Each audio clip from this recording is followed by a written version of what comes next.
I've had an obsessive fascination with the obscurely random my entire life.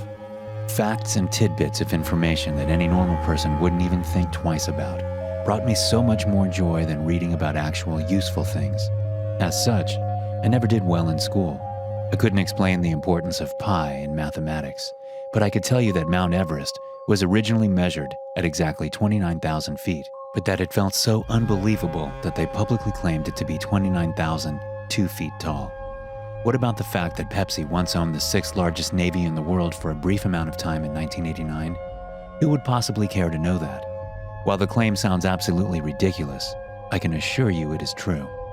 Do you feel more fulfilled knowing these facts? Well, that's the story of my life. So while my knowledge had a tendency to bring very little of value into my existence, I was absurdly good at quizzes. All the factoids and fun facts I'd accumulated over the years finally came to good use. I even won a small amount of money from random competitions in pubs and so on. Then there was my second obsession, the dark web. It was just another place to gather random bits of information, more obscure than on the surface web, but interesting nonetheless. I spent hours filling my brain up with junk, fully believing I wouldn't ever get the chance to use it. But as fate would have it, all that useless information would save my life when I found a dark web quiz. It was such an eye-catching ad, a bright picture with thick text placed on an otherwise dark and plain background. "The hardest quiz you'll ever take. Price, $10,000. It read with animated, blinking letters. Obviously, I thought the cash part was a scam, but I still wanted to check out what they consider to be the hardest questions ever. So I clicked on the link, letting it redirect me to an entirely new site. All it contained was a boring chat box with 5 other members listed on the side, each just a first name except for the showmaster. They were Ethan, Alex, Linda, and myself, Lance. "Hello?" I typed into the chat. "Hey, we have 4 players now. Can we begin?" Ethan responded. "We don't even know the rules yet," Linda chimed in. "Rules? It's just a quiz, isn't it?" I asked. "Yeah, but it's supposed to be something special. I don't know. I've never done this before," Linda said. The chat fell silent for a moment. I tried to type in another message for clarification, but I'd been blocked. Then it finally began. "Welcome, honorable contestants, to the Deathmatch Quiz, where you'll face the hardest questions and harshest punishments. The rules are simple. Each round consists of a few questions. You are given points for right answers. At the end of each round, a player will get eliminated. Last man or woman standing receives a prize of $10,000 to be paid to your bank account. Once you are in, there's no backing out until the game is over," the showmaster said. "Agree now or leave at once." A choice popped up whether to accept or to decline the offer. Seeing little harm in doing an online quiz, I clicked accept, as did the others, which led us to the first question screen. 1. What does the word loquacious mean? A. Angry. B. Chatty. C. Beautiful. D. Shy. It wasn't a particularly hard question, so I hit B without further thought. A few seconds passed while the other contestants chose their answers, each of them getting it correct. Then the second question came up. 2. The hammer and the sickle are the most recognizable symbols of which of the political ideologies? A. Republicanism. B. Communism.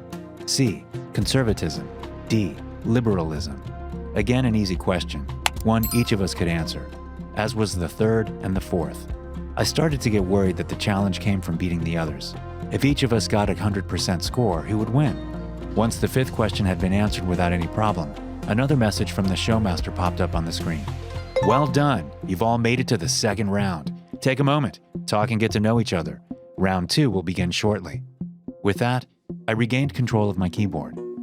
"Well, that was easy," Ethan typed in.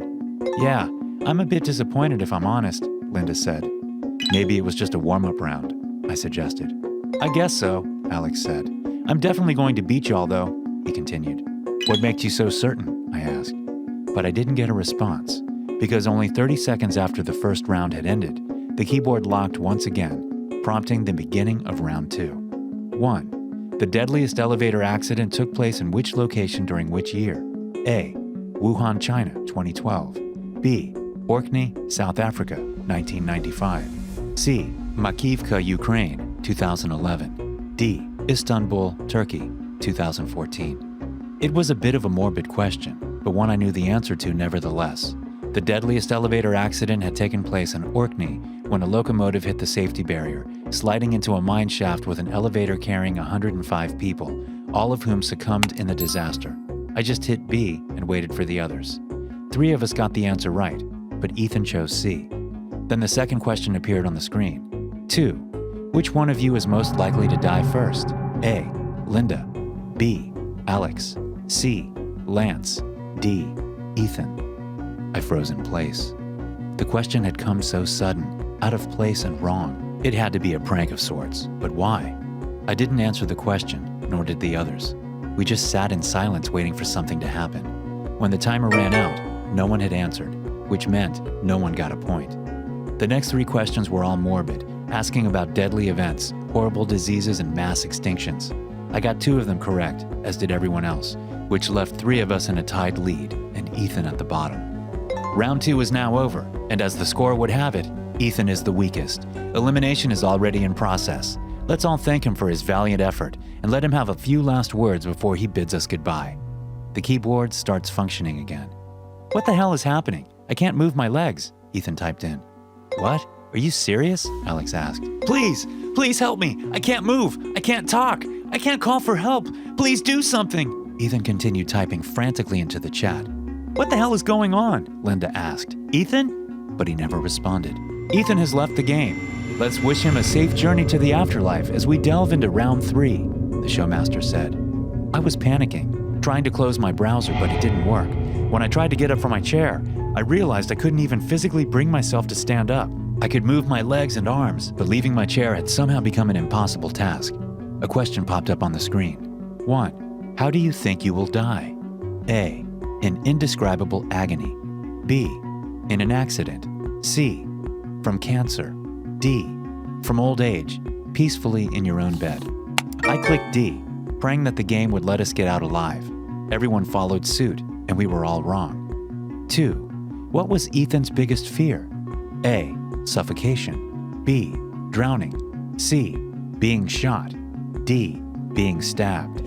I chose drowning, as it is the most common fear. I got it right, as did Linda. Alex, on the other hand, had chosen suffocation. That concludes round 3, the showmaster said. With only 2 questions, a loser had been chosen. The chat was once again enabled, with all of us rushing to try to figure out what was going on. I can't get out of my chair, Linda said. What the f*** is this? I asked. Alex, are you there? Linda asked. For a few seconds, no one said a word, until Alex parted us with 2 simple words. Can't breathe. That was the last we ever heard from him. Before we could even get a chance to process what was going on, the chat locked, marking the beginning of round 4. And so we move on to the final round with our best contestants. Congratulations for making it here, and be happy that one of you will make it through, the showmaster said. A question popped up on the screen. 1. Who should we eliminate? A. Lance. B. Linda.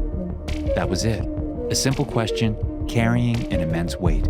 My survival instincts were kicking in, yet I could not bring myself to choose someone else to die in my place.